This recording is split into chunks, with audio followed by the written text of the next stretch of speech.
it takes like however long. Usually what I think right now it's taking something close to like 30 minutes per hour, maybe 20 to 25 minutes per hour of podcast.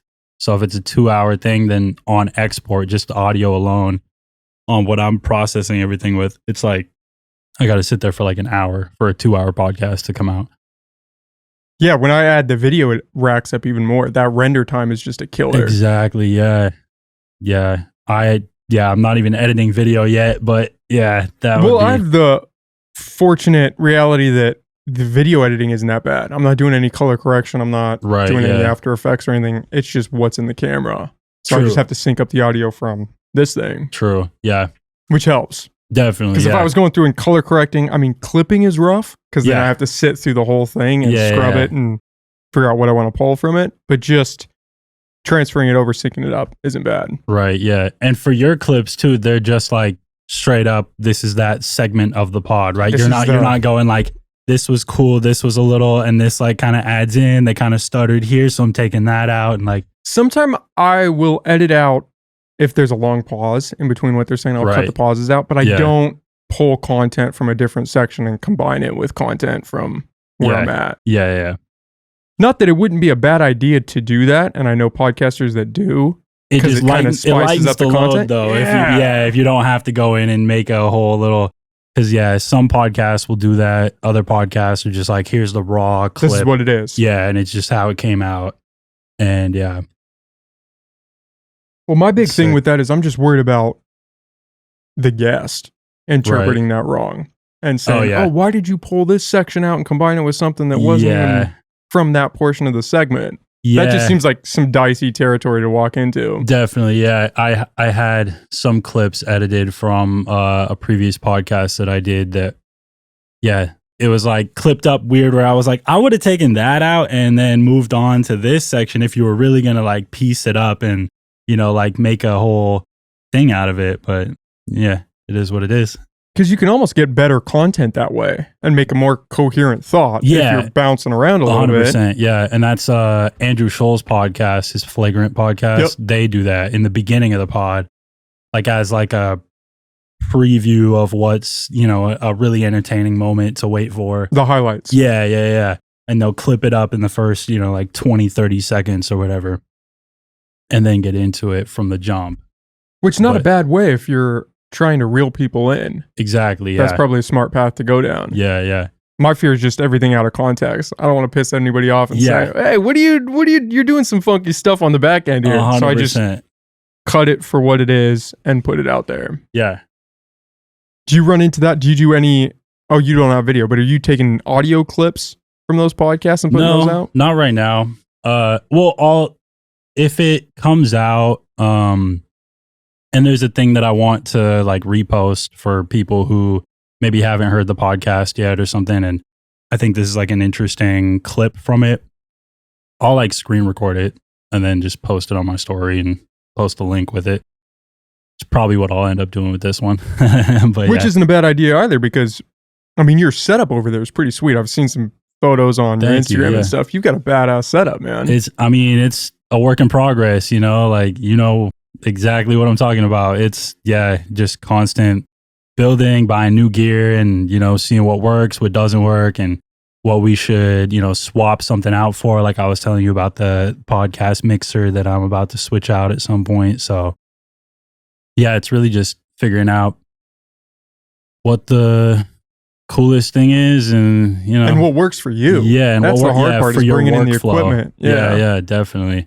Cause especially if you're doing video, like I said, like this mixer would be better than one of these other mixers that doesn't have, 24-bit, 48 kilohertz capabilities, which if you don't know about long form content, then you wouldn't even know to look for that in a mixer, Which was 90% of how I started, was just buying equipment and realizing, this is not ideal for what I'm trying to do. It doesn't serve what I need to do. Yeah. And so, you need to upgrade and switch it out. Yeah.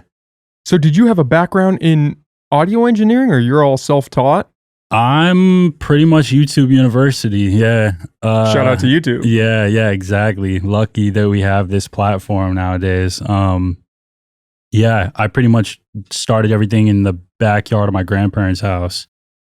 And started everything at my friend's house in one of the back rooms over there. And yeah, brought all my gear over there, asked if they would let me leave it all.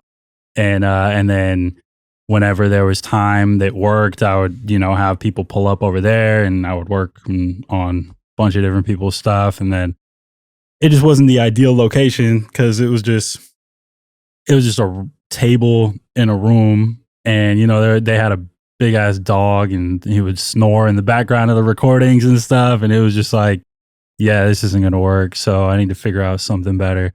And and then we built a shed in my grandparents' backyard. And yeah, that was pretty much the start of the JUiCE box, because it was the first of anyone that we knew that had an actual booth to record in. So it was a box, so, and I got the nickname JUiCE in high school because we had open campus lunch. I went to Arcata High, and so I'm from here. But yeah, I went to Arcata High and open campus lunch. So I would come back from lunch with some form of juice all the time, pretty much. So people would call me JUiCE. Name just stuck. Yeah. And then I got the first booth out of everyone that we knew to record music in. So it was the JUiCE box. So did that start out of a need? I mean, were your friends creating music and you kind of wanted to fill that void, or you were just interested in the scene? So yeah, we started we all got the cracked version of all these, FL Studio and Ableton and all these, different music programs. And I guess at some point I realized that everybody is producing and everybody is writing music and trying to record, but nobody's actually the engineer wanting to make the recordings and the production meld together and sound good. So I was like, let me just figure that out. Yeah. I just felt, I don't know, that was something that was needed. And I really liked hearing the difference of you could take something that's raw in this format and you could tell that it's raw and not the best sounding thing, apply all these effects and EQs and compression and reverbs and all this stuff and get it to a point where oh, this could someone would listen to this, Could actually sound good. Yeah. And yeah, you would actually get people to actually listen to it. So that was, I think, the beginning of, just figuring out there's a need for this because no one out here is trying to do it, especially in my age group. There were some people, older than we were that were doing it a little bit, but we're doing it a lot. But I don't know, that Humboldt's a weird kind of place to do that kind of stuff. It's not very open when it comes to the music scene, or wasn't when I was coming up, Even at the recording level where you're just providing the service, people were still a little hesitant to let you in that realm? Well, yeah, I would hit up a bunch of different studios that I knew of in the area when I was 15, 16, 17. And I would just try because I'm listening to podcasts and, YouTube videos of engineers in other areas where they're all you got to do is get your foot in the door at a bigger studio and then you can sit in on sessions, you can learn from them and blah, blah, blah. So I'm okay, cool. Let me take that model over here and hitting up all these studios, and they're pretty much all just telling me what, they don't really, I'm sure that they've probably heard that however many times, and they all ended up being not very serious about what they say they're there to learn.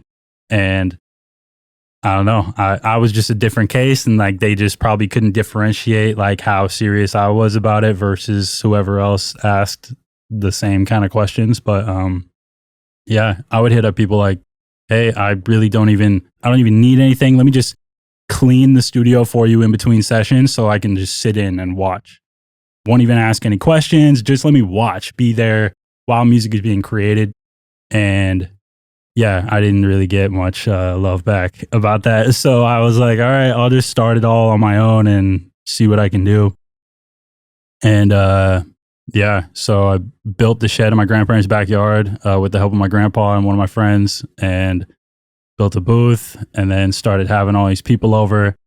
And it was it was like literally maybe half the size of this room, if that.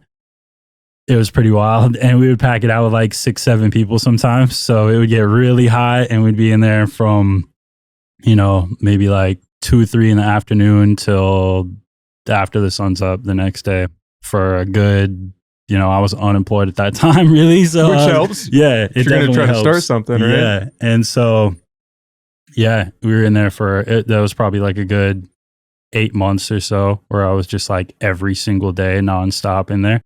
That's where I learned how to use auto-tune very well. Learned how to EQ pretty well, and like all this other stuff. And auto-tune's like a really big part of my experience recording people, because like, I don't know, I just really gravitate toward like really awesome melodies and artists that are more melodic versus like just straight up like rap.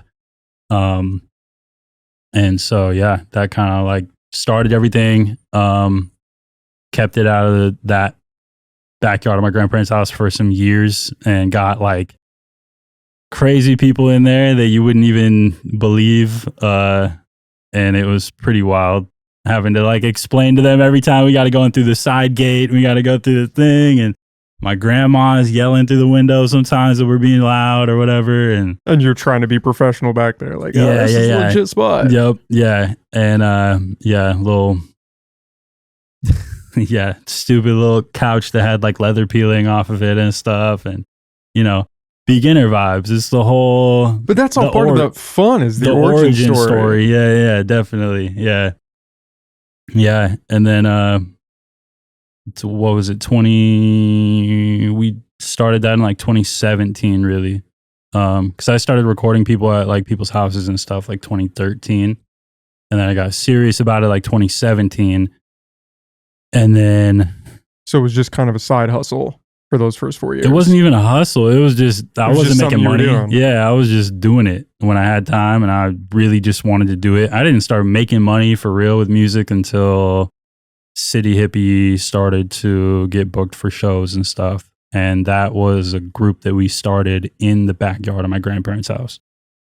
And we didn't really make any money until, like some of the songs started to pop off a little bit. We got a little bit of streaming income, but streaming income really only gets you so far, especially when you're, not getting millions of plays. You're getting like tens of thousands. And then, it's really the show bookings that started to get us like more popular and all over the place. And we were getting booked for, we opened for, this is before the pandemic. So it was like when these people were a little more popping. Now I think they're not really up there like that. But we opened for like Blueface in Santa Barbara, Bad Baby in San Luis Obispo. We did Comethazine in Oakland. And we, did a couple festivals. We did the Emerald Cup in Sonoma County. And so we were on our way. And then, pandemic kind of like shut that threw a wrench into everything. Yeah. We were booked for like headline gigs and talking about other things down in SF. And the pandemic kind of like, because it was a big collective of people. At one point, it was 10 people. In City Hippie. Yeah. And not all of them were making music consistently, but, there was always a good solid, maybe 5 or 6 that were like continuously making music all the time. And then, the pandemic really just ruined the momentum for like most of the people. And at this point, some of them moved away to other areas because the pandemic really like shifted a lot of people's, just journey in life. It made people have time to be able to reflect and decide like what's really worth pursuing, from here forward. Like it was a really big change for a lot of different people. I think it made a lot of people realize what they actually want to do and what they want to try to pursue. 100%. Realize I don't want to work in this grocery store if the world's falling apart. You know? Yeah. Maybe I should start that online hustle that my boy was telling me about. And I kind of talked, blah, blah, blah, whatever. And I didn't really take it serious. But so part of that for me was there's a guy that I met through a mutual friend up here, which is so crazy, dude. Humboldt's so weird, like the random connections that people happen to have that you would never imagine. And so I met through a mutual friend the engineer who recorded everything for Travis Scott, literally days before Rodeo, Birds in the Trap, and what's the other parts of like Astroworld and stuff. And then he also had simultaneously recorded Kendrick's Damn album and like a bunch of other crazy stuff. He did Usher's Raymond versus Raymond album. He did SZA's Control album. Just really, really big engineer, you know? And randomly, I knew someone out here who was friends with him. They went back like a while back, like a decade or so. And this guy was like telling me, you know, like, oh, you got to meet my friend. He's this dope engineer, blah, blah, blah. He did all this. And, you know, like, I don't know if in the music industry, you hear that from everybody and all their friends and, you know, oh, I know this dude and that dude and whatever. And you kind of take it with a grain of salt. You know, it's kind of, people like to flex and throw out names, and half the time it doesn't really, more than half the time, maybe 80% of the time, it doesn't end up being anything. This dude ended up flying him out here for an event that he was doing, like a cannabis related event. And the dude was just there. And I was like, oh, dude, I didn't even know that this is who he was talking about. I've been following this guy for like 3 years already on Instagram. And yeah, so I finally got a chance to meet this guy, and he's insane engineer. He also worked with like Lil Wayne on some stuff. So he's just everywhere. And yeah, and then I ended up meeting him I think that was during the pandemic, if not like maybe 2019. I think it was the early 2021 though. But either way, so I maintained that relationship, and like, you know, we followed each other on Instagram or whatever, kept in touch a little bit. And then eventually he posted on his story, I think this was 2021. Yeah. So I met him probably in 2020. And then 2021, he posts that he's looking for an assistant. And I was like, oh, haha, too bad I don't live closer to LA, you know, like as a joke kind of a deal. And he replied like, why not? Why don't you? And I was like, I don't know, but like, I don't know. And he's like, well, we could figure something out if you really want to. And I'm like, all right. I don't know. So I'm screenshotting it, sending it in the group chats and stuff like, yo, what is this real? Like, what do you think he means by this? You know, like what's going on? And, yeah, so then I ended up, long story short, packing everything up, and telling my roommates to take care of my dog and, you know, all this kind of stuff, and left her up here. I still paid, because my dog is still living at the house, so I was still paying rent up here, but I was getting the COVID unemployment stuff. And so I had income without me needing to do anything really. So I was like, all right, I'll just go live out of my car, I guess, down there. And yeah, so I went down there for, I don't know how long it was. I didn't have a return date. I was just like, I'm going. I don't know what's going to happen, but I'll be back at some point, you know?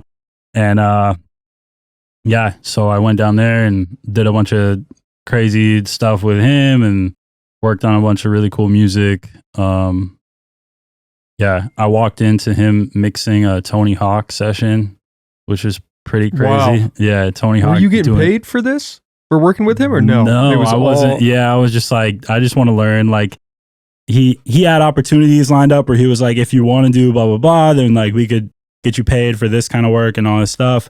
But I don't know. I was just like, I kind of, at the same time, I was really like missing my dog really. And living out of my car, you know, and she's a pit bull husky mix. So I couldn't really realistically bring her in the car. So yeah, it was kind of a rough little scenario for me for a while, but Yeah, and then eventually, so I stayed down there for some months and just worked with him in that studio and met a bunch of different people through him. People that produced for like Migos and I think Janet Jackson's producer. Wow, so some pretty heavy hitters. Yeah. And you're living out of your car while you're doing living this. out of my car, and just around all these people.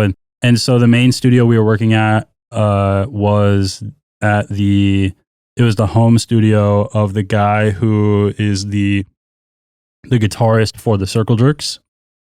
I don't know if you know the Circle Jerks. Yeah, they were just up here. They sold out ATL like this last week.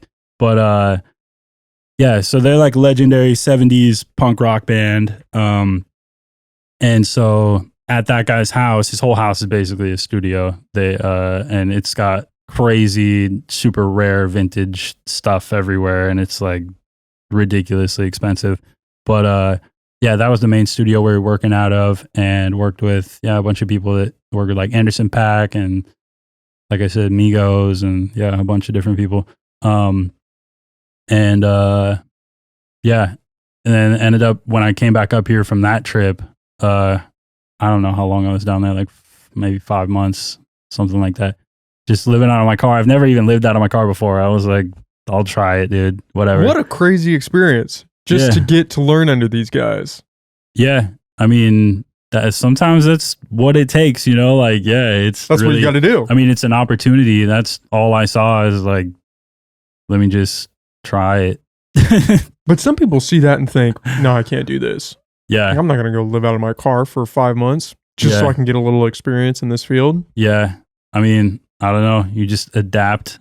I was taking notes on and doing little, you can make like a pin on Apple Maps. And so I would pin like, okay, that's a safe, quiet spot to sleep, to park. This Vaughn's bathroom code is this.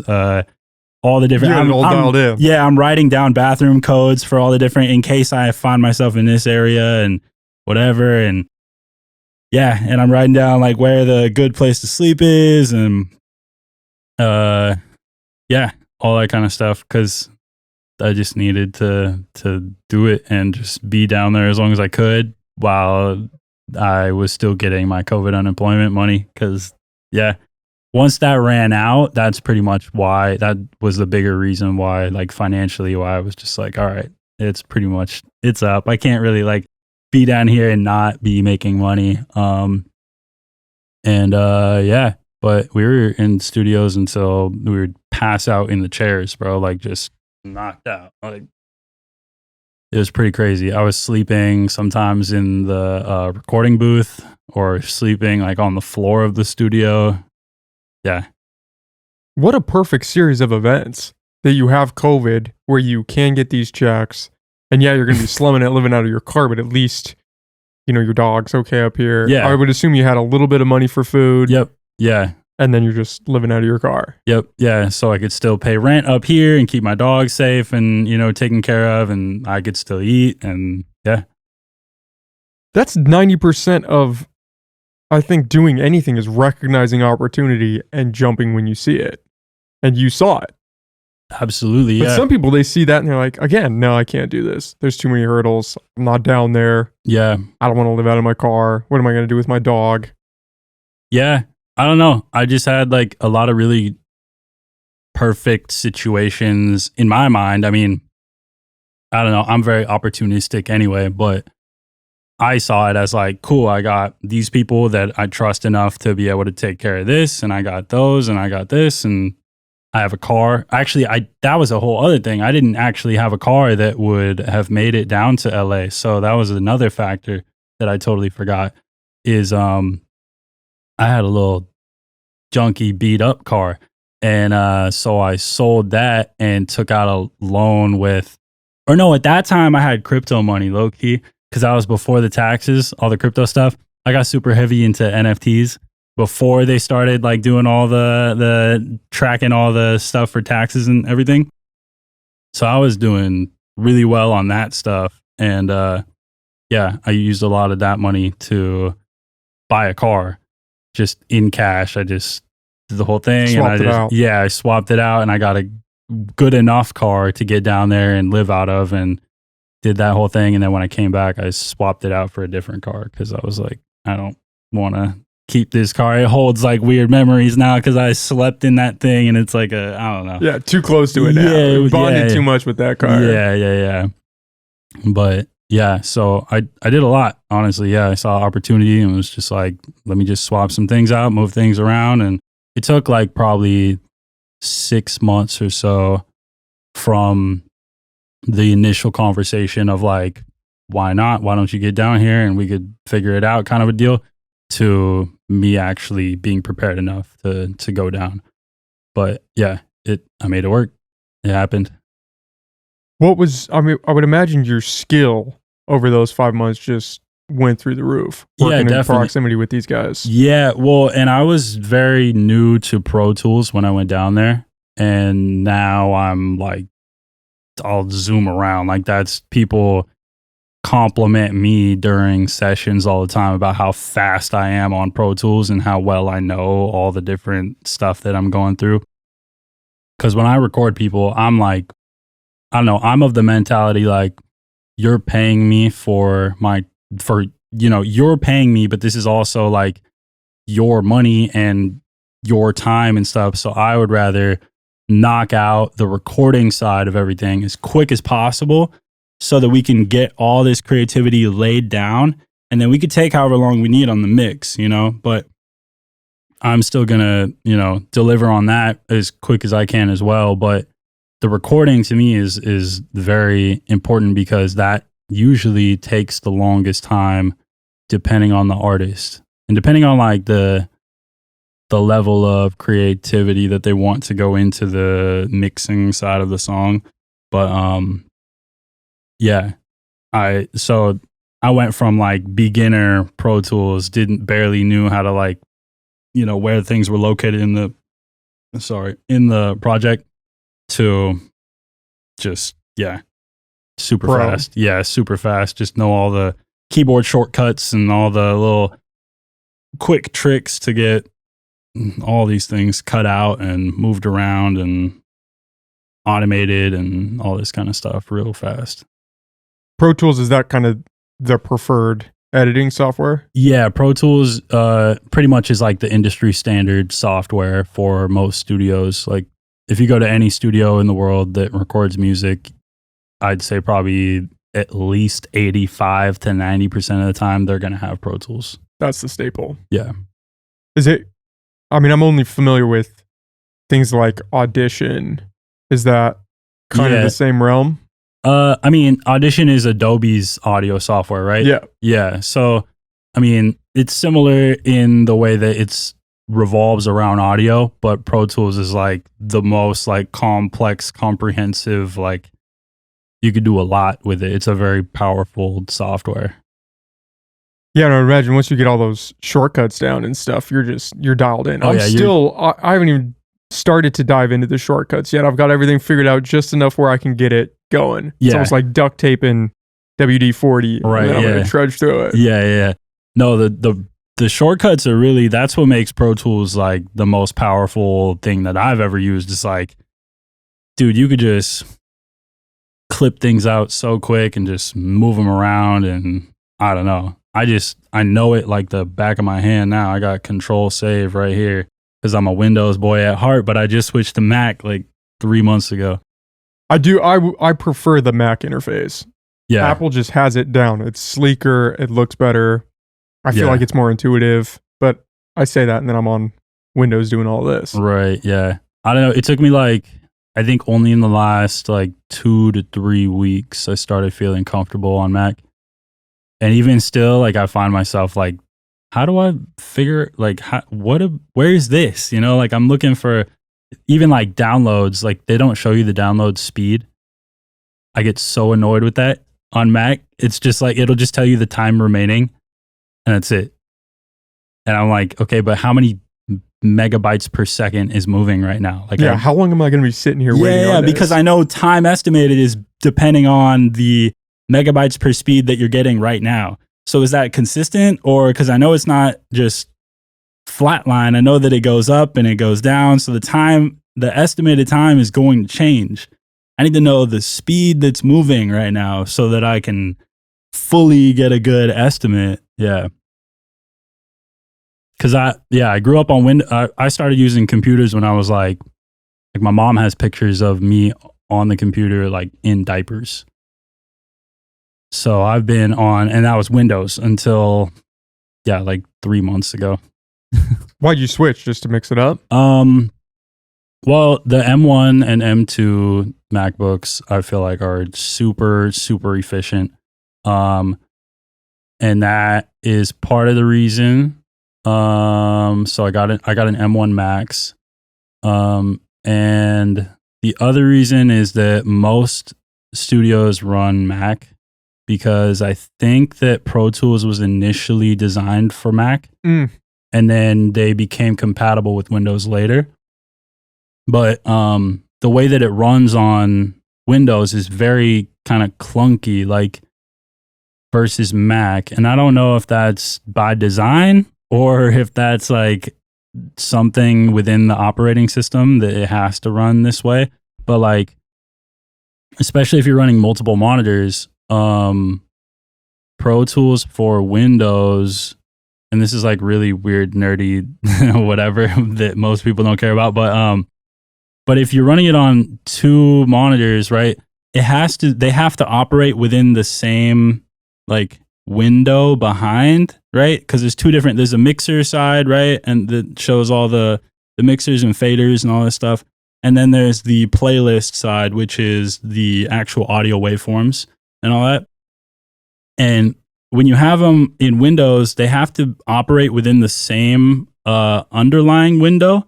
So you have to like stretch this one window. And if you have 2 different aspect ratios or 2 different resolutions or whatever, the operating window behind them has to stretch to be a weird. It was just like really, really weird. It wouldn't work. It didn't work very well on Windows. You had to finesse it. And once you figure out how to finesse it, you can make it work. But with Mac, it's really easy. It's just those are 2 separate windows. And this one's here, that one's there. If you want that one full size, you just double click and it's there. And same with this one. If you don't want it full size, that one's separate from this one. So you could just, and that one thing alone seems like very minimal, but it was just so annoying, dude, to deal with on Windows. Cause if anything's off at all of a sudden you have to like re-finesse it and it takes like a good little anything. That's the other thing. Anything with audio that takes more than like a split second, more than like 1 to 2 seconds to actually like get something done. When you're in that creative zone and you're really working at like high speeds, it becomes the most annoying thing ever. Well, and especially if you're doing it every day. Yeah. You're facing this small problem every time you're recording. Yeah. That adds up to a lot of time. 100%. Yeah. That's why. Yeah. That was another reason just switching over to Pro Tools too, is like I watched people on YouTube do it's like their fingers are moving like this and the artist doesn't even have to think about anything and they just, start them back from the top and then boom, they want to keep this take, but they want to do another one. It's a couple short little, keyboard combinations and you're already doing all this different stuff. You can keep stuff in the background so that it's not taking up space on the screen, but it's still there, and then record over it and keep it, and like a bunch of different stuff. You can move things around really quick with just your hands. You don't even have to use the mouse if you don't want to. It's a really hard software to learn, but once you get good at it, it becomes very intuitive. And you can get dialed in. And the shortcuts are really the key. Yeah. So are you recording? This is going to sound like such a far out question because I'm not familiar with recording on that scale. I mean, I've got this super basic YouTuber setup, Definitely, yeah. So when you're recording, are you recording into your computer, or is it like the stereotypical image people would think of in a recording booth where you have that giant setup? It's almost like a table of like a controls. huge board. Yeah, a control board. Yeah. No, so I don't have a board because I mainly just do vocals right now. recording wise. And like, you know, like if someone comes in with like a stringed instrument, like a guitar or like a trumpet or saxophone kind of a deal or that kind of stuff, we can do that. But if you're only recording with like one mic at a time or even just two mics at a time, you really only need an audio interface. And then you don't need like a huge board, because the board, the reason why it has so many, you know, channels right there is because each one of those can take in another mic. So if you're recording drums, right, you need like 7, 8, 9 mics or more to be able to record drums, because you need one on the snare and then, you know. So that would be more so if you're going to have a full band like go in there and record. And especially if they're recording simultaneously, you want like a 32, 64 channel mixer, because that makes sense. Because you're going to need a mic on each one of those channels, you know, and you're going to be doing simultaneously recording like 32 tracks or whatever, you know, versus a lot of what I'm doing is just one mic at a time. And so, you know, for like vocals, you don't need more than one mic. You know? You could just strip it down to what you need, the bare bones. And get in there and do it. Yeah. And so I have my studio like very meticulously designed and plotted out so that we can get vocals done really well. And then, you know, we also do the podcast, but I have a separate mixer for that. It's similar to this one. It's got 8 channels on it. But, you know, for podcasting, you might want like, you know, like what this one has, it's got like 6 different channels for microphones specifically, so that, you know, you can simultaneously record 6, you know, or 8 or whatever it is. Yeah, especially if you want to get in there and clean up the audio. Yeah, on each individual channel. When you record it as just one stereo track, you can't isolate background noise. You can't run a compressor over an individual voice. You have to do it just across the board, which is super. That's how I started again. Yeah. Because you just mix it all into one thing and then start. I had like a checklist of things I would do to it, because I watched a couple of videos and they're like, okay, do a compressor, normalize it, maybe throw a low pass filter over there, call it good. It just sounds like dog shit. Yeah. But you don't, I mean, it sounds like dog shit, and arguably this still does sound like dog shit because I'm still in that early learning stage, but. No, your podcast sounds clean.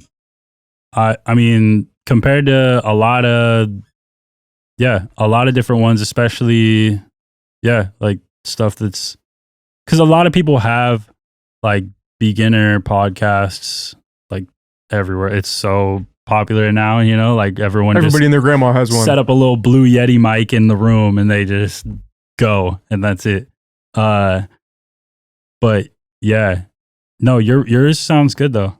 Like I put it up right next to all these other, like I like to A/B stuff a lot, so I'll just. It's a good way to learn. Yeah. So yeah, I mean earlier today I was listening to your episode with Q. Oh, yeah, Scott Marcus. Yeah. Because he's I only had one meeting with him technically, and I should have more, but he's technically my SBDC advisor, my Small Business Development Center advisor. So like when I was starting my studio, they paired me up with him to be my advisor. So, and he just gave me like checklist of all this stuff. He asked like, you know, my vision for like where I want to take the studio, what kind of, you know, all that kind of beginner business questions, kind of formulating a plan. Out. Yeah. And gave me good things to think about, you know, for like the direction of where I want to take this and eventual things that I want to get into, like education with youth kind of a deal, or like, you know, different ways to form different forms of income for the studio in, you know, on top of just recording. So, yeah. But I was listening to that episode earlier and then back and forth with Andrew Scholl's podcast. And it's like, I mean, it's close, you know? It's definitely beginnerish still. I mean, the hard part here is background noise is huge. That's why I turned the fan off. It's because I can't stop thinking about, oh shit, this is going to be the bad. Do you have the Isotope RX plugins? No, what I do is in Audition, is that a background noise remover? Yeah, well, Isotope RX is like there's like different versions of it. So they have like a massive package that's like, I don't know, like $2,000 or they something have stupid. Debreather plugin, I think, that I've come across and thought about. snagging that one. Well, what I really like of theirs is the background noise removal and their de-click. So when someone has like a dry mouth and their mouth makes all these little click, or any of the little like, I don't like to talk about it on podcasts because it really, once you start paying attention to it, it's there, like it's hard to not hear. And we have some guests on the What We Didn't Learn in Business School podcast that occasionally will come through and their mouth is like super dry. And if they don't have water with them or like don't think to drink water in the moment and they don't pay attention to the clicking in their voice, it's there. And so those plugins are really helpful for getting rid of any of those noises that just come in. And I'll have to check that out. The background noise, my approach to it now is I just isolate it before we start the podcast, and I'll just run the mics and then go into Audition, and you can select that and just kind of compress. But even that, you're still degrading the vocals throughout the whole thing. Right. And so that's a bit of a challenge. Yeah. I don't know. I really like their background noise removal plugin. I was using, because can you load plugins in on Audition? Yeah. I believe you can do the isotope ones because that's what I was looking at. Okay. You can like do like Waves. Outside, yep. And Wave has another deep breather plugin. Yeah, but supposedly is pretty good. I was using the Waves one before and the isotope one's better. Yeah. I'm going to have to check out isotope. Yeah. It's good. I think it's really not expensive. You can get it for like 30, maybe 50 or something for the whole package. Like, yeah, per month for all their, just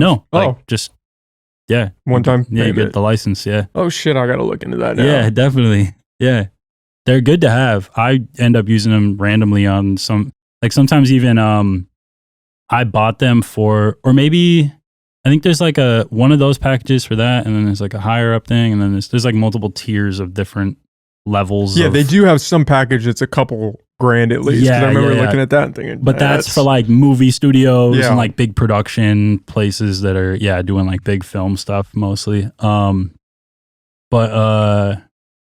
damn, I forgot where I was gonna go with that. I don't know.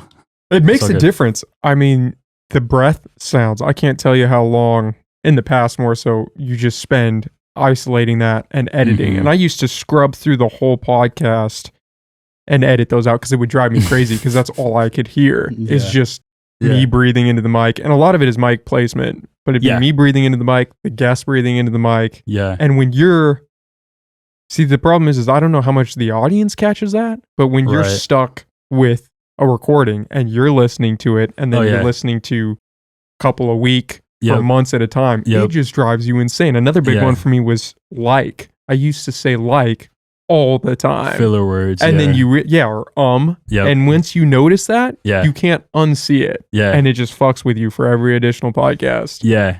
Definitely. I mean, especially as someone who is constantly on a podcast, for sure, that's going to be something that you immediately pick up. And you just get better at it over time. But I am newer to speaking on podcasts. I listen to them all the time, every single day, nonstop. And I produce a lot of them every single week. So, but it's still speaking on a podcast is still a little bit newer to me. So I definitely need to work on my likes and and all those filler words.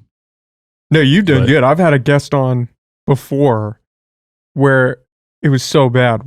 The guest said like and I think it was like 20 times within the span of maybe 3 minutes. Oh, wow. And we ended the podcast after that. Like, we got to stop because it was just driving me insane and I didn't want to. You can't point it out to the guest in the moment because then that's all they think about and it makes it, they want to say it more. Yeah. Because subconsciously they can't balance that. Yeah. So it's something kind of you have to do afterwards. Yeah. But it was just, and it was towards the beginning. So I was a little more green in how to approach that. And I was sitting over here almost grinding my teeth. This is going to sound so bad when we play it back. Yeah. There's a couple people, where some of these even bigger podcasts, like, because I listen to like a lot of comedic podcasts more so than anything else, just because life is so serious, dude. And I'm always working on so much music that I'm like, instead of listening to music, like I Actually, I was talking about this with one of my friends the other day. Is we don't really listen to like new music that often anymore, like new albums. I went back, and this year so far, I've listened to 3 new albums, which in previous years is insane. Like I used to listen to every new album all the time. And I used to be in high school. I was the guy that had the, and even in college a little bit later until it just became too much to do. But I had an email list, and I would get all the leaks or like the newest album like before it was out.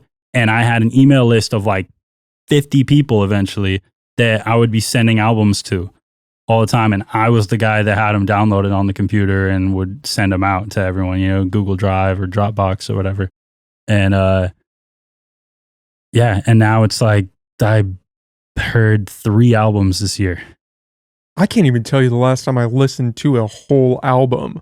Yeah, well, exactly. Yeah, that's the other thing too. Is I'm like a very, I look at it the same way as like a TV show or a movie. Is like there is a piece of work that this person specifically put out these songs out of all the, because I know on the back end what it takes to make an album. I know that, you know, we did for City Hippie, we put out a project in, I think 2019, might have been 2018, called Love Ties. And for that project, it ended up only being, I think, 12 or 13 songs. But for that process, we recorded probably, I think we had it to like 42 songs. And then we nailed down like the most cohesive ones out of that would fit this, general theme that we're trying to do. And that brought it down to like 24 or so, 23 maybe. And then from those, we go, okay, how do we slim this down to like the top, the best of the best? And then from there, broke that down to whatever ended up being 12 or 13, maybe 14. And then I knocked off like 1 or 2. And so I know that there's maybe 100 songs on, you know, like major artists, maybe more than 100 songs that are recorded and considered for this thing. And then you nail it down to, you know, your top 12, 15, 16, whatever. And then place them all in an order that you want people to take, you know, a journey through. And that process, even we went through like 5 different iterations of, you know, do we go this song to that one, to that one, to that one? Do we leave them with this kind of a feel? Do we want to? So it's like a journey. And not all albums are conceptual albums in that way, but I like to think of most of them in that way. And so I think that a full album is like how the artist wants you to consume that art. And so I, from a young age, I don't even know when, would always listen to a full album like front to back. And then so that's like the first experience of like, this is how they want you to listen to it. And then because once streaming platforms happened, I used to just hit shuffle after I would listen to it chronologically from front to back. Then I would hit shuffle, and then I would just like, then you get to pay attention to like individually each song and then how it plays off of the other ones without the order. And you go, and then you start to realize like the theme or like the message kind of that they are consistent with throughout the project. And then now with streaming services, if I like the songs, then now they're chronologically whatever the last one that I liked. So if I listen to it in a chronological order front to back, now it's reversed in my likes. So now I listen to the album backwards too. And so, yeah, I don't know. I think that there's more in the music, and maybe I'm a weirdo for that, but you know, that's how I like to consume music, and that's where my mind goes when people drop albums. But for that same reason, I don't have a lot of time right now that I'm sitting around like just enjoying music. Yeah, looking for something to listen to, especially for music, and even for like when I'm listening to a podcast, I'm out doing stuff still. And so music, I think that there's so much music that I work on that I need a break when I'm out doing everything. So I listen to too many podcasts. Well, and the challenge is you understand how much work goes in on the backside of creating an album. Yeah. You get to see it firsthand, the hundreds of hours that you're putting in to make this piece. So I think you have a little more appreciation for the process in that sense. 100%. And I wonder how much of it is, like you said, streaming, or even more so the TikTokification of music, where now it's just put out a single. And even more so, put out a single that's just catchy enough to catch online and not even be something that people really want to listen to, but it fits the TikTok algorithm. It fits clips that people are going to cut, TikTok dances. And not only just the TikTok algorithm, but the Spotify algorithm, the Apple Music algorithm, those all have their own algorithms, and they actually are incentivizing artists to not make albums. They incentivize you to make a single because they treat an album the same way you would think of like a carousel of images hitting Instagram. They're all on one post. So if you drop an album, it's treated the exact same way. So if you post like 5 images in one post on Instagram and you know that that post specifically didn't do very well, it's the same way an album works. It only hits that algorithm one time, and they don't give each individual track a chance to hit the algorithm and be seen by everyone. They get one notification that you dropped something, right? It's a single release. So with this one release, they're going to promote whatever the most popular song is or whatever the first song is, one of the two. And if people don't like either of those or one of those, then the whole album just gets glossed over. And so they do incentivize because you have a better chance, you have better odds. It's the same thing with Instagram, where instead of posting 5 pictures on one post, why don't you just break them up and do like a post here and then 2 days later post the next one? And because then if one tanks, it doesn't sync. Exactly. You have more chances to actually hit the algorithm, and one of them might pop off. So the same way with Spotify algorithm, Apple Music, all these different things is like they want you to do multiple rather than group them all into one project. Well, and if you're a smaller artist, it seems like that would just incentivize you to do the single and not worry about creating a whole album. Yeah, 100%. And that's what they want. And which is fine.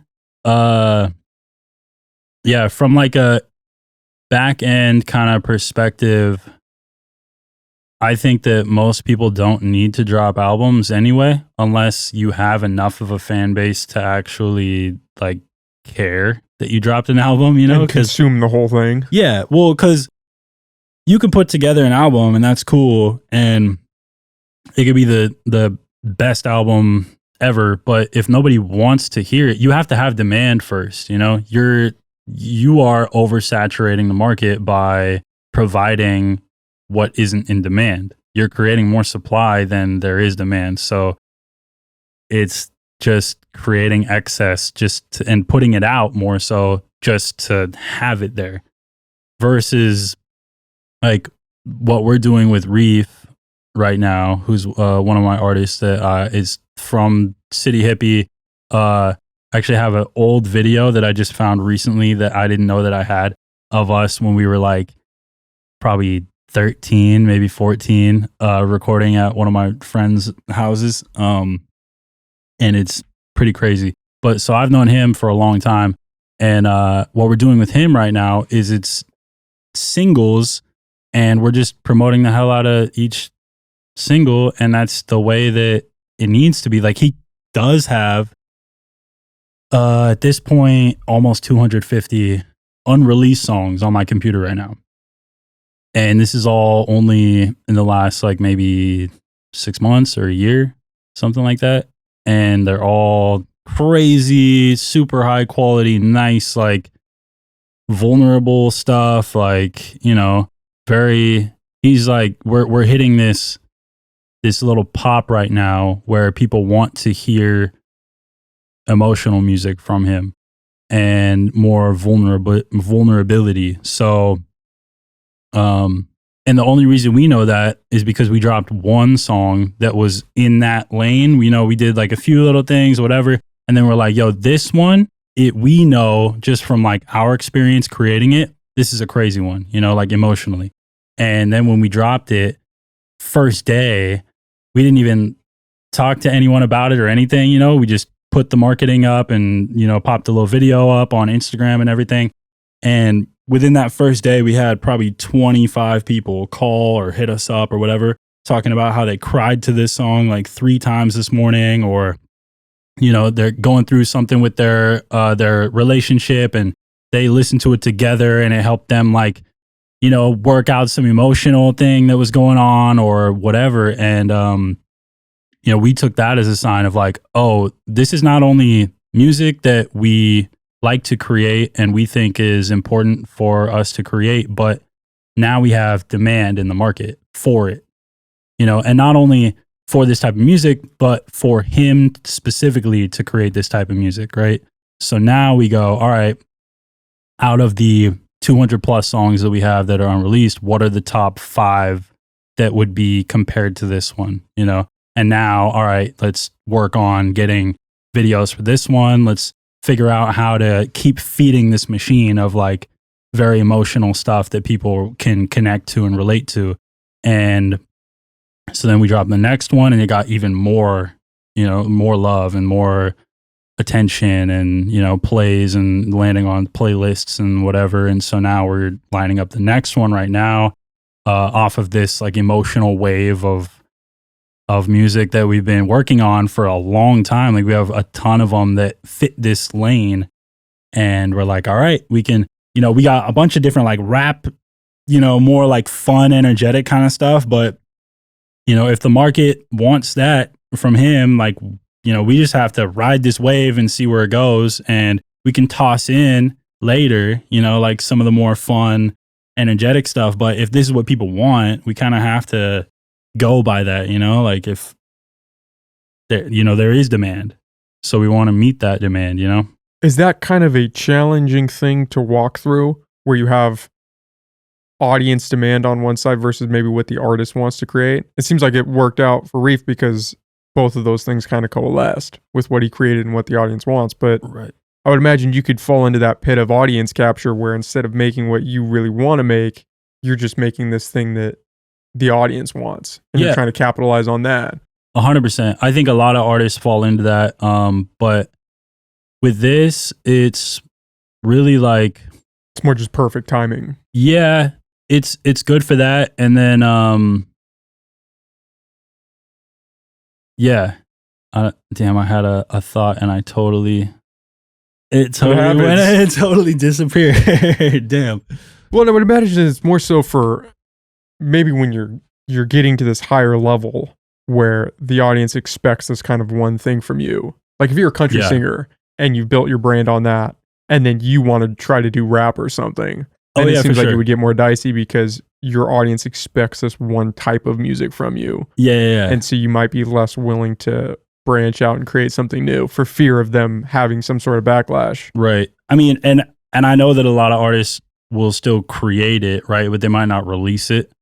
And because those are two completely different, there's so many songs that we've created that are just not going to drop. Is that because they're not good or they're just not? No, there could be a bunch of different reasons. Like it might not, there's so many songs that are half finished and maybe like we just can't come up with a way to like come up with a good ending for this, right? And sometimes that's fine because it might just be a creative idea or energy that you needed to get out. And that's part of music as well. It's just like, it's like a therapeutic process sometimes, depending on, you know, what you're creating.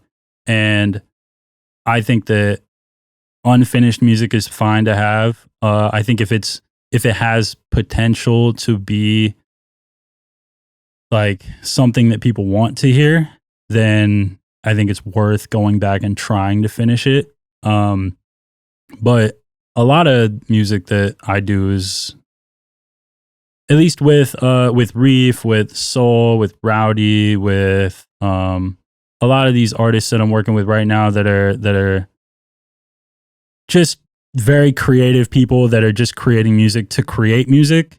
And, you know, we're not really, they all kind of have somewhat of a following and some experience with creating music and, booked for shows and doing all these different kinds of things, traveling for music. And so there's like less pressure on everything that gets recorded has to be finished, or else we're not doing the work that we need to do, or whatever. I don't know, like, I think some artists that are newer kind of fall into this, like, every song that gets recorded has to be released. And I'm not a big believer in that, because sometimes it is just therapeutic, or you just have a creative idea or a concept that just needs to get out. And if it does get finished, that's cool. That's awesome, But I don't think that everything needs to be done. I think that sometimes we can just have a creative burst of energy that needs to get out. And that's part of the process, is like, out of the 10 or 15 creative ideas and little bursts of energy that you might have, maybe 5 or 6 of those end up being like something that you can expand upon and actually create a full song with, right? And then out of those 5 or 6 songs, maybe only one of them will actually make it to the people and get released. I think that's totally fine. I think that's normal. But it's almost that process where you just need to create it to kind of get it out of your system in some sense and move on to the next thing. Right. Or create it and wait for the finishing pieces to come, so you have to sit on it for a while. Yeah. Or you might have a lot of creativity that's kind of like bottled up, and this one might just be what pops that creative juice to keep flowing. And that first one might not be the best, like that's kind of the fun of it, is there is no pressure that every single song needs to be released, right? So you can kind of mess up and do some weird stuff and think out of the box and get a little creative and a little weird. And that if this doesn't work, that's cool.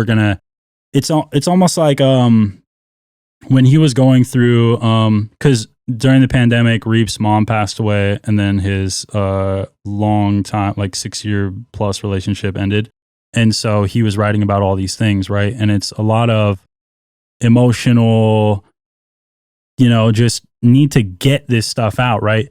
But part of the process of creating all that music was figuring out the best way to phrase these things in a way that can be consumed by the person listening, and have it both like get the idea and emotion across, but also get stuck in their head. So sometimes the first 2 times you write about that, it's not the best song for that reason, right? So you might need to make like 10, 15 songs that are in that lane. And then one of those might be, oh, this is the one. We're pushing that up, before all these other ones that we had lined up for release. And that's the next one we're releasing, because it like hits a certain way. And it just works, and we know it before we even get it out there to the people. We know that this one is going to do the job that we want to get done. And yeah, so sometimes it really is like you're just kind of like spitballing stuff, and it's kind of in the same way that like a writer who's writing a book, right? You know that not everything they write is going to get publicly released, and so that's pretty much the same thing, where it's just an outlet for creativity, and not everything has to get out there. I think that's super important, that a lot of artists that I work with might not really think about, that come to the studio, that are like newer clients that I work with. And a lot of them don't have enough of a backlog of music to even try to think that way. I think that it takes a lot of creative energy for people to write out a whole song anyway. And so I think that, I don't know, becoming a super addicted, like writing all the time, I think is super crucial for being an artist, because you might not always have the best way to deliver what you want to deliver, right? And we're always getting better. So the more you do it, it's kind of the same way as really like hitting the Instagram algorithm, hitting the Spotify algorithm. You're hitting your own creativity's algorithm, you know? The more opportunities you give it to shine and to come up with the best way to deliver this idea, you know, you got 20 different entries right here. Pick the best one. Instead of, I got to put all my everything into this one. You know, if you come up with 20 different ways to say the same thing, or, you know, tweak little bits of it every time, yeah, you'll come up with something that is going to resonate more so than the rest of them. Or you might even have a top 3, and then you find a new song that stems from those 3. And it's really about, you know, just mining your creative resources, kind of. It's a muscle. Yeah. And you just have to constantly flex it. 100%. Yeah. Yeah, I feel that way with this. If I don't do a podcast for a week and then I do one the following week, I feel like I'm rusty. I'm out of whack. Right. Like, which is interesting because we're always engaged in conversation. So I'd imagine that is amplified tenfold when you're creating music. If you are writing and then you stop writing for a month and then try to write again, you're going to be a little rusty. You're going to have to shake off the cobwebs and try to get back into it. Whereas if you just stick with it and you're writing every day or multiple times a week, you're already in that state. 100%. Yeah. That's the whole game, is just constantly creating and just repetition. Yeah. I mean, it's the same thing with working out, with everything. You know, everything. Yeah. Everything you want to get better at. You just have to constantly do that thing. Yeah. I notice it if I don't, let's say I take like 4 or 5 days off from the studio and I'm just doing everything except music. When I get back, I'm like, what's the shortcut for this again? I got to Google something real quick to figure this out. Like, it really, you notice it. Yeah. You just got to put in the work. I mean, everybody's looking for that one viral moment that's going to catapult them, but you're missing out on the other 99% that went on behind the scenes of just the dedication to the craft and putting in the work and the repetition that goes into getting that one moment. Yeah. I think that's really anything creative, I think. Right? Not even creative, because I mean, even working out. So I think everything in life, just skill wise at all. Like, that's really the whole thing. When you have a new guy new gal come into the studio who wants to record something, is that half the battle, is kind of disseminating that idea to them that, yeah, this might be a great song, but you don't have to just create a song to put it out. You can just create to create. I think it's different with people that come in like that, because we have, we just started this thing probably about 8 or 9 weeks ago now, called JUiCE, and we do it at the studio every Sunday. And it's just an open, it's really I've only been doing it with like artists that are kind of like at mine and my other guys that I really like came up with and have been working with for a long time, at our discretion for like who's kind of at this level. But once people reach a certain creative level, we, you know, depending on what day and who's doing what kind of vibe or whatever, we'll invite in other people to do this. But it's like just an open studio session, and it's just open. Like you're just creating to create. Yeah, like someone's coming out, they have an idea that they've been writing and they want to come record it, and they might only have a hook and a verse. And then someone else hears it and they go, oh, I like this one. Let me jump in. I'm going to start writing to it right now. And by the time that person's done recording the verse and the hook, this person has their feature verse now. So we're just literally creating in the moment. Because a lot of times what ends up happening with booked studio sessions is someone already has everything written out. So they're just needing everything recorded and then mixed and mastered. They're already at the final stage of the process. Yeah. And so they already have the beat picked out. Maybe a producer sent it to them, or they pulled it off YouTube or whatever. And and then they wrote everything out before they got to the studio, and we're just recording it the best way possible, but I'm giving them creative direction on, okay, for this section right here, we might want to stack up like 5 more layers of vocals so that we can pan them and do all these kind of different effects. And we want dubs on this section, and we want, maybe ad-libs if necessary. I think ad-libs at this point in rap is kind of, if you're not doing like a Migos style thing, it's like you kind of want to bring down the ad-libs. You don't need ad-libs. Everybody now, after like Migos popped and all this stuff, they think you need ad-libs in every little pocket of the song. And I try and talk people out of doing that as much as possible now, because I feel like rap is evolving and it's not in that lane anymore. But stacking vocals and doing a bunch of that kind of stuff is really popular, really common right now.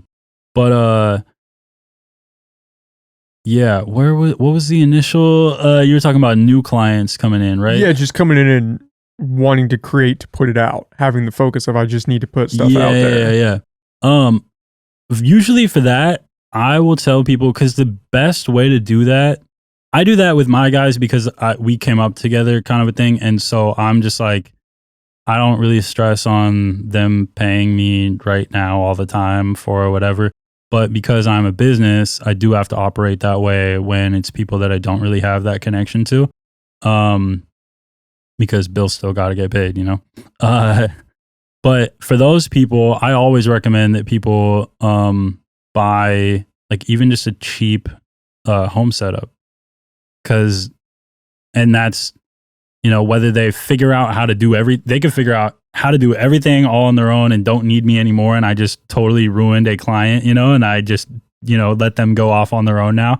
And I'm not in it for money, like I don't even pay myself yet from the studio. It just goes into the business and reinvests in itself. And, so that I can grow quicker, that's the whole reason behind everything that I'm doing. And that's the name of the game.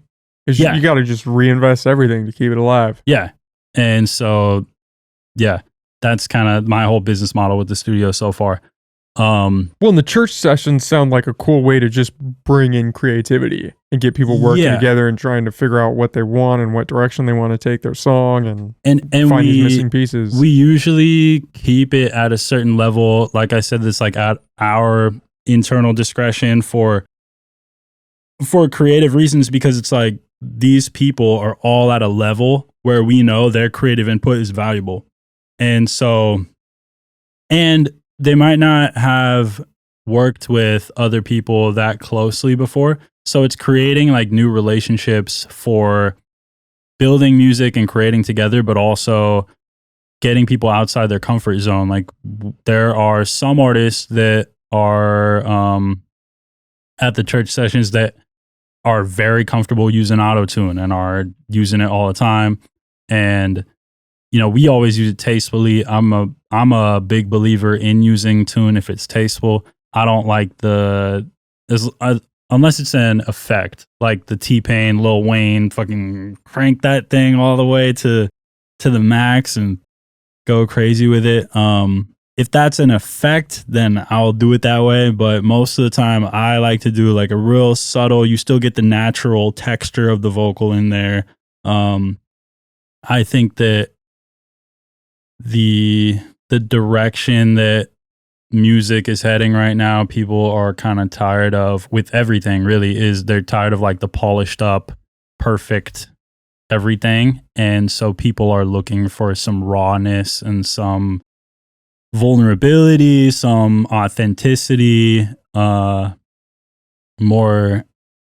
just, like not super polished. Something real. Yeah. And because I think there's just been, from podcasting, like that's the conversation that everything is shifting toward, is, getting away from like mainstream media, more toward this is a real conversation between two individuals and not some scripted cookie cutter version that's just cranked out. Yeah. And so music is kind of in that same like renaissance kind of period right now of we don't want the overproduced crazy, like the stuff that we were having in the early 2010s and like, the Chris Brown style, like very, not that Chris Brown isn't cool still, he makes dope stuff still, but that 2010 sound that we were all hearing for however long of just like these way overproduced, crazy, super compressed vocals that are very, very auto-tuned, and they made it very apparent.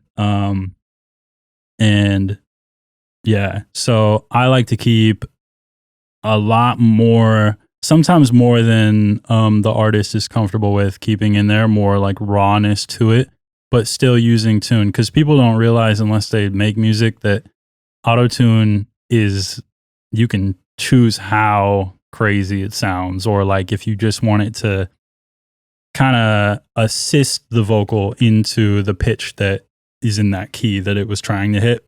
And so there is a level of rawness and like natural like grit to the vocal that you can still keep while making it still sound pretty. I like to use that word pretty because I like pretty sounding music, but I also like gritty stuff and like grungy kind of stuff. This next Reef song has like a really good balance of both. But yeah. So what is auto-tune actually doing? Is it manipulating the vocals to fit the pitch, or is it filling in the gaps? So if you put it within the key of the song, so you have to know what the key of the song is. Usually using, like, if in rap, typically you have a 2-track, the stereo file of the beat, right? From the producer, and you have to find the key of the beat, and then you're putting the artist in that key. And so you really just set auto-tune to the key of the song, and then you have some big knobs that make it very simple. Some big knobs that you can set it's called a retune speed, and then the humanize knob. And the retune speed is how fast you get that jump from whatever the input note is to the next note that is in that key. So, and it's in milliseconds. So the quicker, so if you crank it to 0, that's T-Pain, Lil Wayne, early 2000s, mid 2000s, Kanye West, Heartless. That's 0, like zeroed out. We call that hard tune. And so when it's hard tuned, that's no natural voice. It's basically a vocalized synth at that point, So the less that you have that, so the further away from 0 that you are on both those knobs, that's where you get some realistic kind of character quality. Yeah, more character, more realistic rawness from the vocal. But you're adding more milliseconds that it takes to snap the vocal that's coming in to the nearest pitch within that key. So you're kind of, instead of snapping it to all these notes real quick like that, you're kind of just allowing it to gently guide it to the note. And depending on the style of music, that can be really, really nice to have. And then you gotta learn the relationship between those knobs. There's another knob now on the new auto-tune called flex pitch, and that's a whole other thing. But it kind of just adds more into this relationship of the two knobs. But those are the main two. And yeah, it's a very subtle but very important thing to know how to use today. We've gone to studios where engineers don't know how to use auto-tune, and I'm like, why? Well, know how to use it. It sounds like know how not to abuse it in some sense as well. 100%. That's my whole philosophy with it. Is I learned how to use it initially by recreating Heartless by Kanye West. Like at that time, Ray Shremmerd was hot, so we were literally covering those songs in the studio in my grandparents' backyard. And through covering those songs, we learned, okay, when we want this kind of a sound with autotune, we use these settings, right? These numbers. And then, we want this, we want that. And then you kind of learn through that how to get any sound, really. How effective is it? Can you just plug in anybody no matter how bad they sound, and if you know how to manipulate it enough, you can get it sounding pretty decent? Or you have to at least have the underlying structure of knowing how to sing. Yeah, I mean, what it does, it reacts based off the input. So if you don't know, if you're just tone deaf and singing the same pitch the whole time, or like very slightly changing at all, it'll just snap you to the nearest note within that key. It's not going to create like a really crazy melody for you.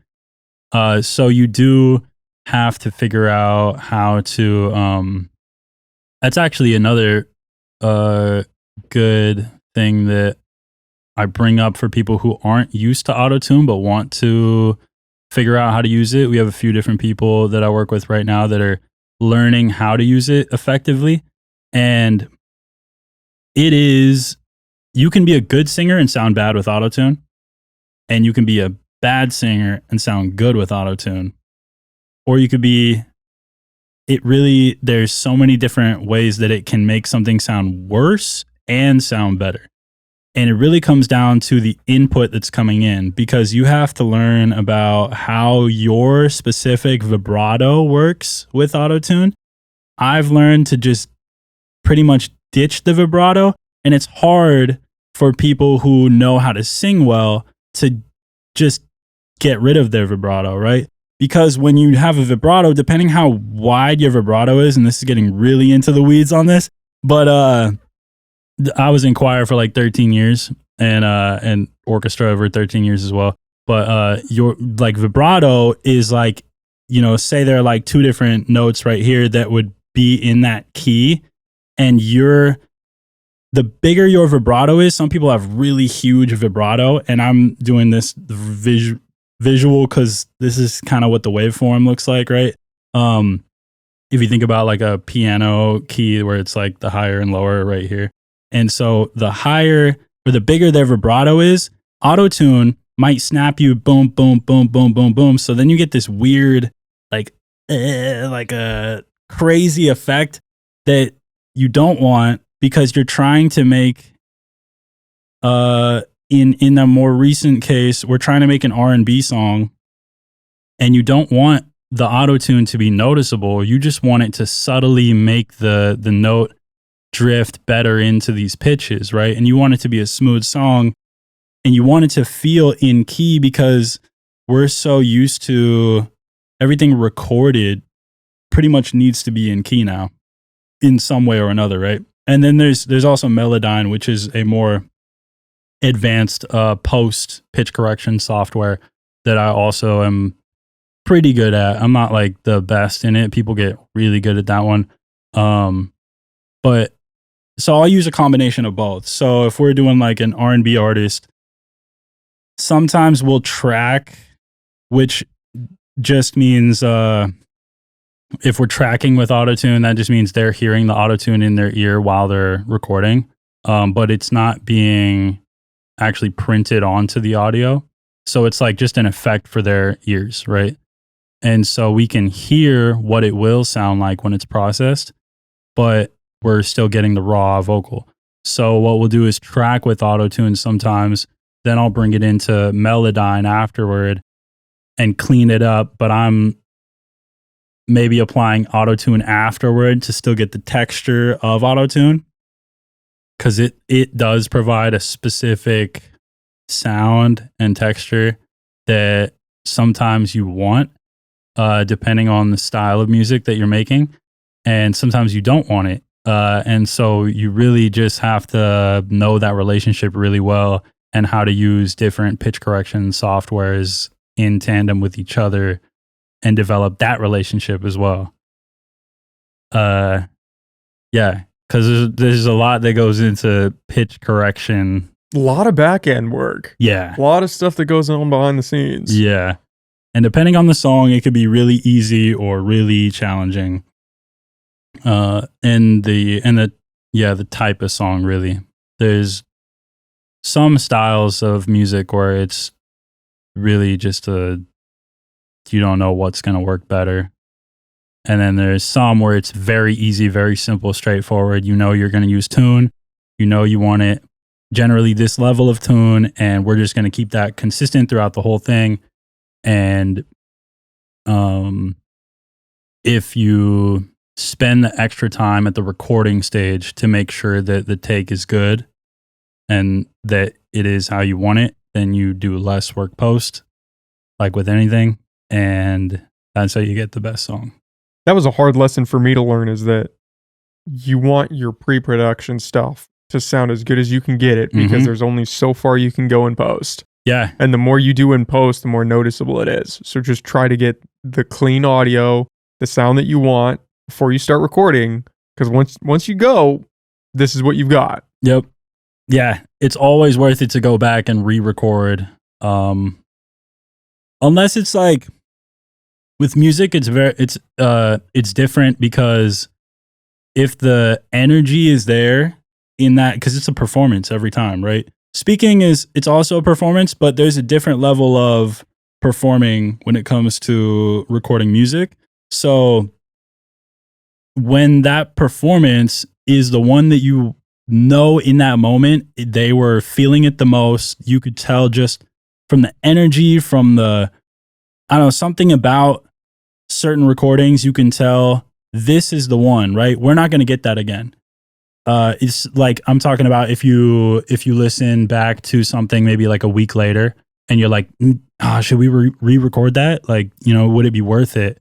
And once you're out of that moment, it's really hard, I've noticed, to unless they're a really, really, really good artist that has been doing this for a really long time and they're very experienced, it's really hard to get them back into that exact mind state that they were in on that day with that energy to deliver that same thing, but cleaner or better or whatever, is bad about that one take. So outside of that scenario, though, it's always worth going back to re-record, or trying to figure out, or maybe they're out of town if you're doing a podcast or something like that, they're busy, and sometimes it's just straight up not worth it, to go through all that hassle. But yeah, for music, I think taking that time when you're in the moment right now to re-record anything, even if it's like, even if you don't end up using that take, the one that you're going to re-record, but you still keep it. I keep every take almost. Yeah, I have so much just recording information stored that I'm probably never going to need, but I just can't bring myself to delete it, because it's like, what if I want to go back and clean this podcast up more? I'm just going to store it. I mean, we're talking terabytes of data that's just probably useless, but right, you just can't bring yourself to delete it. Yeah. Is that what makes the recording stage take so long? Is you have to capture the energy of the song and also get a clean take? So you're kind of trying to balance that out? Yeah, you're trying to balance that. And then, at least with me, there's always more that people, really, it also depends on the artist and the level of, like, I have a lot of information and a lot of like different tricks and things to help songs sound better and feel better, and all these different things that I've learned over time. But depending on the level of the artist, sometimes they just want a simple record the main vocal, and maybe they'll do like some dubs, and that's it. They don't want more. And I've learned over time to just take a back seat when they know what they want. That's what they're here for.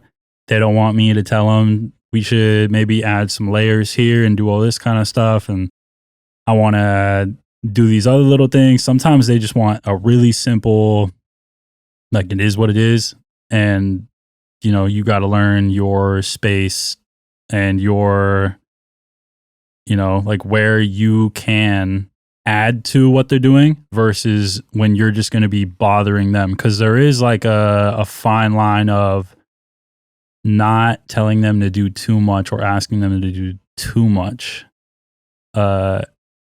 and when to push an artist when you know that they can do better versus what they're capable of doing right now in the moment. Like learning that is very, very, it's the most subtle thing ever to figure out, because you don't, especially if you don't know this person, but you can hear that they're able to do this physically, but maybe mentally right now they can't. And learning that, give them a little push, but learning that maybe today just isn't the right day for that, and something isn't connecting in their head the way that you know that it can on the right day, but today just isn't that day. And sometimes you bring that up and make that a point, right? If it really isn't working out and, you know, the song is ruined because of it, or not ruined, but, you know, like it doesn't sound great because of it right now. And then other times there's just you just got to let it go. And learning that little balance is really the major thing that I've learned through opening up my public studio that now anyone can come book a session at. Because before, I'm working with people that I've kind of helped guide and build from the ground up, you know, for years. And so we have a relationship where they know and I know that I can ask them to do this way or whatever. And we've built up rapport enough for them to just trust in my vision and what I kind of want them to do to make this song better. And yeah, it's a very, very interesting little relationship to figure out. Well, yeah, it's an interesting process because it's not just the artist creating something, you're also creating something. Mm-hmm. You both are coming together to do this thing, and there's almost a give and take that takes place. Because they have this particular set of skills where they're doing the vocals and all of this, but you also have this back-end knowledge that adds to that. And navigating that relationship and not stepping on any toes or trying to add too much to where it's no longer their project, that could get a little dicey. Especially like you said, where now you just have people coming up and booking a spot. Yeah. Trying to get a session in. Yeah. So I've definitely had to learn through that. Yeah. And there's been a few different people over the years that I've learned pretty, like I've kind of got like little archetypal figures in my head for, you know, okay, this person is kind of like that person, right? I have different people I've worked with in my past where I'm like, I know generally if you fall into this category, okay, you're probably going to behave a little more similar to this person that I worked with previously, this person. And there is a certain archetypal person that has popped up multiple times in multiple people where they're very, very talented, but because they're supernaturally talented, I feel like they don't handle well with any level of criticism about what they're doing, or like any level of like redirecting what they might, you know, feel is good for the song or any of that kind of. So for when I run into those types of people, I've learned now over time, I just got to let them handle whatever they feel needs to be there, whatever doesn't need to be there, cut out things that even if I think that they're good, this person is not going to agree because they have their vision. They're here to do what they want to do. They don't know how to get it there, right? So that's why I'm a part of the process. I'm helping them get it to the end vision, but they know what they want there, what they don't want there. So what to take out of the song, what to add in, all those kinds of things, I have to just take a hands-off approach. Yeah, to submit to them. That's got to be frustrating though, especially if you think it could be something really great and they're just like, nope, I want to take it in this direction. Yeah, there's been a handful of different times in the past where I'm like, this would have sounded so good if you just let me do this to it, and, you know, just a couple little subtle things, not even anything crazy, but they know what they want. And figuring that out is, I think, a really good, I don't know. I think being an engineer for people that you're not like building from the ground up, like I have with all my people through City Hippie and everything else, is really hard to to navigate because it's new to me, you know. In the last like 2 years, I've had this a little over a year and a half almost. Has just been really a lesson in figuring out when to add to something, when and also kind of figuring out through the recording process and even before recording, figuring out what type of person this is, like emotionally, mentally, kind of, so that I can decide in the session if I should bring these types of things up, you know? So it is a little bit of a mental game when I'm working with somebody new for the first time. But once I built up a relationship, then it's like, okay, you know, I can deliver on my ideas and my concepts, and, you know, a song that I've done for you turned out really cool. So now moving forward, there's a little bit more I can push a little bit harder, you know, and we can work together to create something that I think you're capable of, but you might not have ever tried, so you didn't know you were able to do it. And yeah, that's the whole game. It's almost a masterclass in human relations. Figuring out when you can push a little, when you need to pull back. Yeah. How to balance the two. Yeah. It's very, and also, you know, you're in a room with somebody that you've never met, and sometimes they come in with a very vulnerable song, and, you know, there's no other place really outside of like maybe a podcast, if they're, you know, really, if that's part of their whole story, you know, you might bring that up like closer to the beginning, but there's no other place really where you go, or unless you're like a therapist, obviously, but where you're going straight into a very emotionally vulnerable space with a stranger. You don't know them. In a very short time frame. Yeah. Yeah. Within, like 10 minutes. Hey, how's it going? Okay, now I'm going to sing about my mom dying. Yep. Yeah. I just had a session like that the other day. Dude, it was a whole relationship and all this stuff. And I'm like, okay, I'm learning more about you 5 minutes after meeting you than I know about some people I've known for like a year. You know? Well, music's powerful in that way, where it's just, it encapsulates a lot of emotion in certain songs. Yeah. And I think that's, to me, that's part of the whole thing, is like the emotional connection. If you don't connect emotionally to the people who are listening to your music, there's almost like zero chance that they're ever gonna listen to it again. Whether it's a party turn up kind of emotion, or a sad emotion, or anything in between, if you don't connect emotionally, like, it's, what are you doing? Like it's not that was a waste of a song, but it's like you could have done that better. Because there's always some way to tap into people's emotion, and you just got to spin it in one of those directions. But if you're not, that's why I get a little upset about some of the rap stuff, because I'm like, dude, you're just rapping just to rap. Nobody asked you to. And there's no emotion behind it. Yeah, like, what are you? Okay, you might in here talking in rhymes. Yeah, you might get a song that pops for a second, but once your wave of hype is done, who cares now? You know, you're a trend if you pop. So building that emotional connection, I think, is huge. I think that's why R&B is so massive.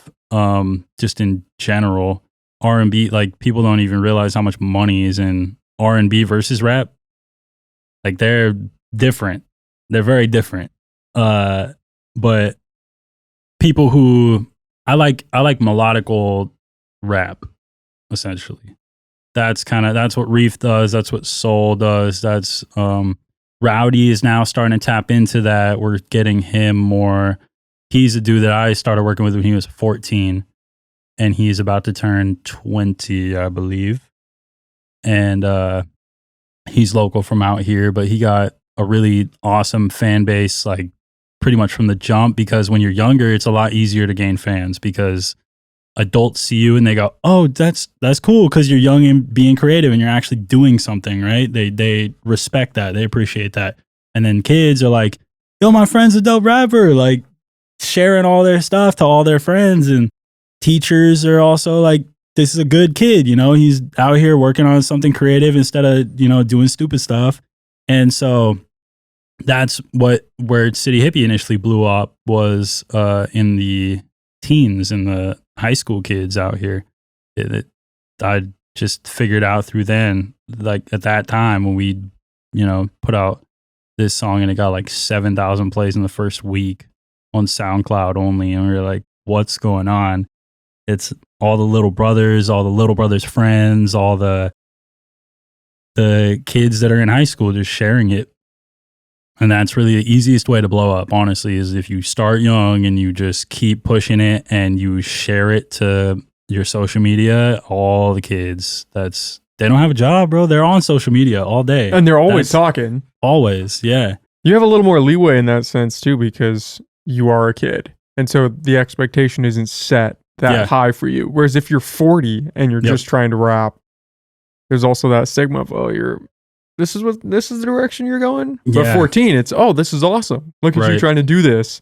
And you can build that support. And then you have the added addition of you have so much more time to hone your craft. Exact. And that's the big thing. I'm working with this other kid out here named JUiCE. And he's from, I think him and his dad are from Ohio initially. And then I think they spent time in Atlanta. And now they're out here. And this kid, the first time we worked to the most recent time that we've worked, huge drastic improvement. And that's only been less than a year. I mean, it was maybe 4 months in between from the first time to the most recent time that I worked with him. And you know, these kids, they don't have a job, so they can got all this time all to their just time dedicate to working. Yeah, analyzing all sorts of different music and working and just writing all the time. And like I said earlier, I think that's the most crucial thing that you can do as an artist is write as much as possible. Because not everything is going to get recorded. And then out of everything that gets recorded, not all those are going to make it to the public. So it's the more you can write in general, I think just the better your odds are of even doing it long term at all, really. If you getting any plays, like we have millions of plays on music that I've worked on. So I think I have a little bit to say about, you know, how to get some plays on something. You know, I don't have like platinum records or anything, but, you know, definitely made it from starting at 0 with maybe 100 plays on the new song that we post at most to, you know, 1 million+ plays on some songs. So, yeah. Well, and from starting at your friend's house to now having your own studio. Yeah. That's pretty badass. And that speaks, again, you started when you were young. Yep. And you put in the work, and then now you're reaping the reward to some extent of, hey, this is my track of progression. Yeah. And that's a pretty cool origin story. Yeah, I think I don't know. I think really part of it is growing up out here and not receiving love from the other studios that were already doing something. You know, when I was young and noticing that I would have liked to have had a studio that I could just go online and just, I'm here and I belong here. The engineer is going to deliver on my vision. And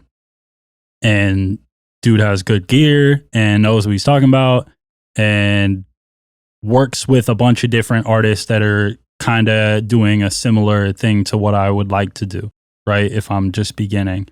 And so that was part of the whole thing. And now I'm September 8th of this year, I'm throwing my first show that's like produced through Juicebox Audio.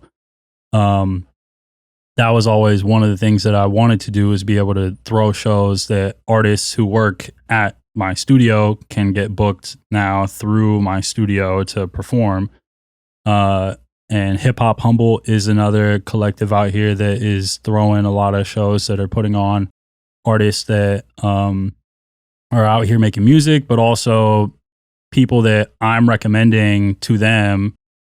And that's how a lot of some of these artists ended up getting booked through them and then through other places, because I was like, hey, this person is coming to me with crazy dope music. People need to hear it. And so I would hit them and be like, throw them on a show. See how it goes. If they perform really well, maybe they'll get booked again. Now they're doing, 4 or 5 shows in the last 6 months or whatever. And just building the community finally. I feel like it's just barely getting started out here, the hip hop community in Humboldt County. And part of that is through my studio. Part of that is through Hip Hop Humboldt and Al Bear, who's also throwing other shows outside of Hip Hop Humboldt, but he's also associated. And yeah, so I think that now I think we're on the way, to actually cultivating some bit of a community out here that is helping each other rather than, I feel like when I was growing up out here, there were isolated groups of people that were doing things at this studio or doing, whatever at their house and all these other but they weren't really getting booked at shows a whole lot. Like when City Hippie came up, I just spoke about this on the Hip Hop Humboldt podcast a few days ago.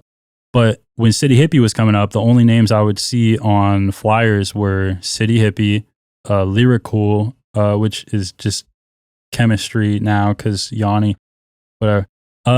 It's inside stuff. But and then Not a Crew, which is now Rude Music and Lance and all these other people. But it was these 3 groups of artists, and they would just rotate on shows. And it was like that for 2 years while we were doing shows out here.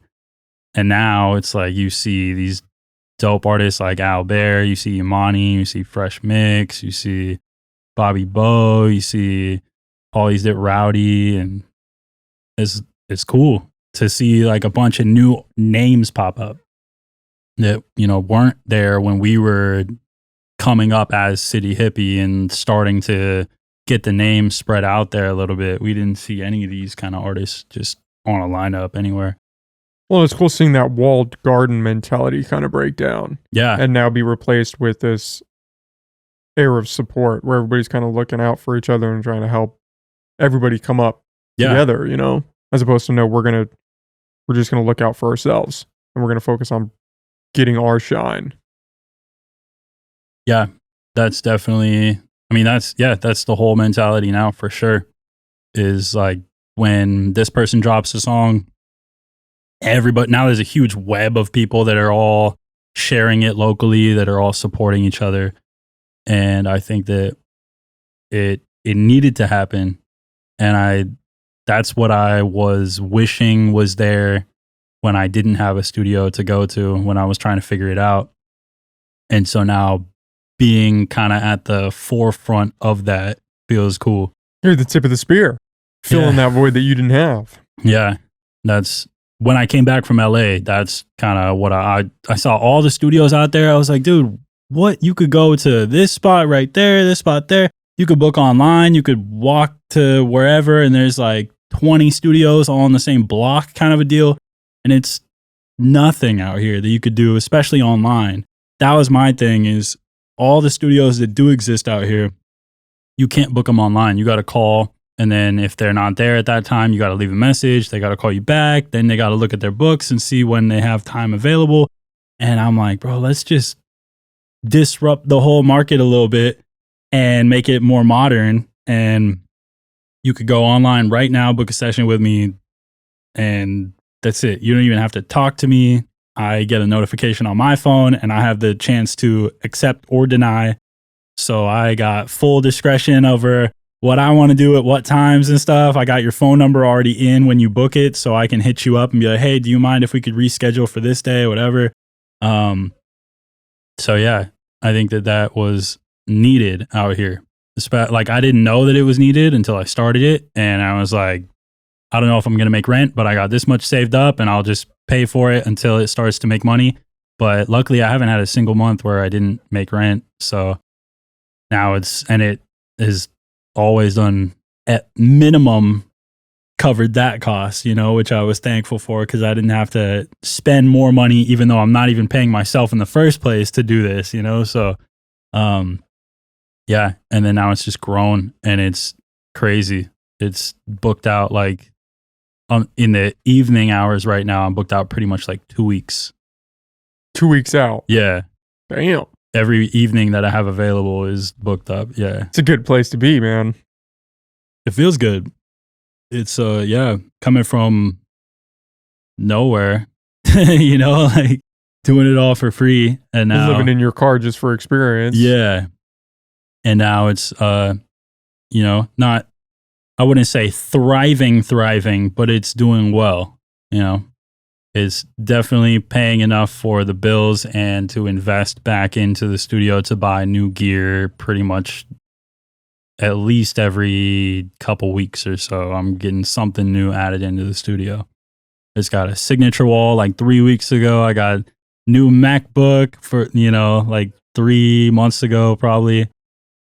And yeah. So it's been fun to build it all out and see all these people come through. And now that I guess I wasn't really visualizing it. I felt like for how busy I am, I felt how long I was away from home, but that was my only indication for like how many people really come through like regularly. Now that I have a signature wall there, everyone that comes through signs it, and I can see within the like 3 weeks that I've had it up, like, oh, this is like 25 names on there right now. It's less than a month up, so it's crazy. It's interesting. Well, that's badass, man. I'm excited for you. I think you're definitely providing a service that's needed in the community, and it's cool that you're breeding that air of support. I think that's important. Yeah, it's super important, especially for creative anything, bro. Like the way to grow is to have support. If you don't have support from people, like that's the only thing that gets.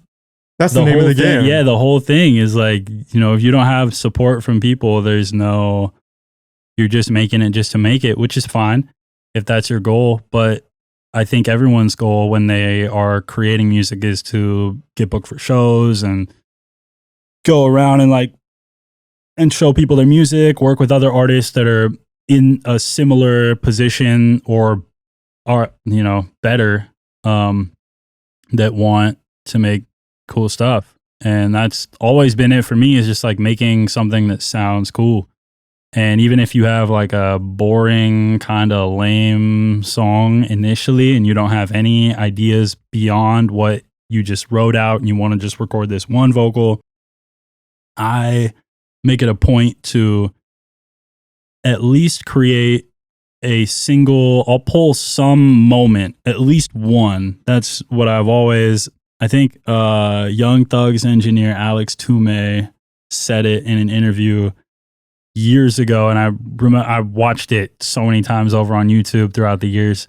And he was saying that every song pretty much needs at least one moment, which is like it's almost like a highlight, like the climactic point of the song, right?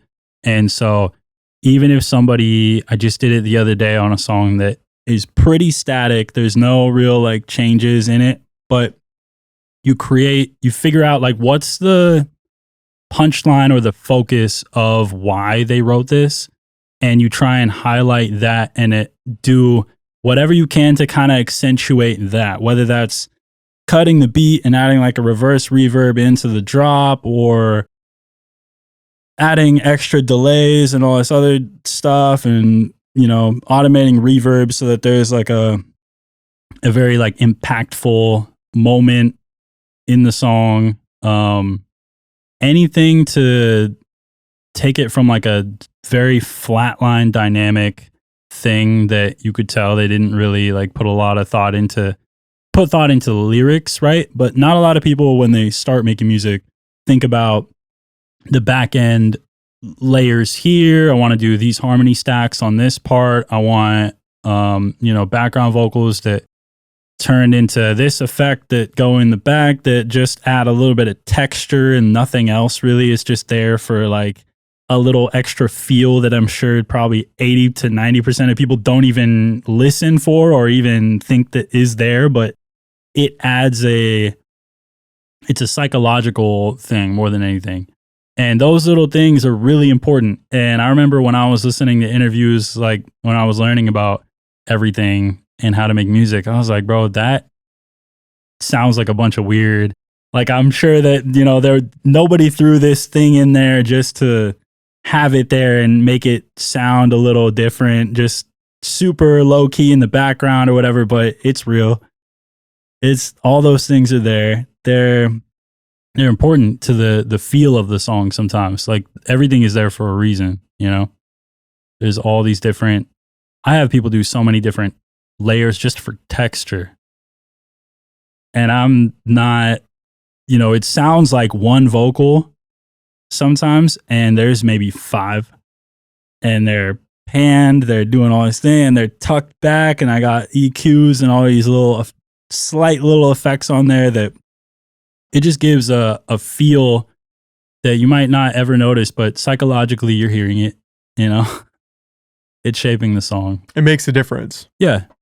It does in the end, because there's all these little, it's like saturation. Saturation is something where you can apply it from the very jump and over multiple stages of saturation. Same with like compression and all these things. They all add a little bit of color and a little bit of texture. And throughout the whole process of your vocal chain, by the end, you get something that sounds better, but you don't know why.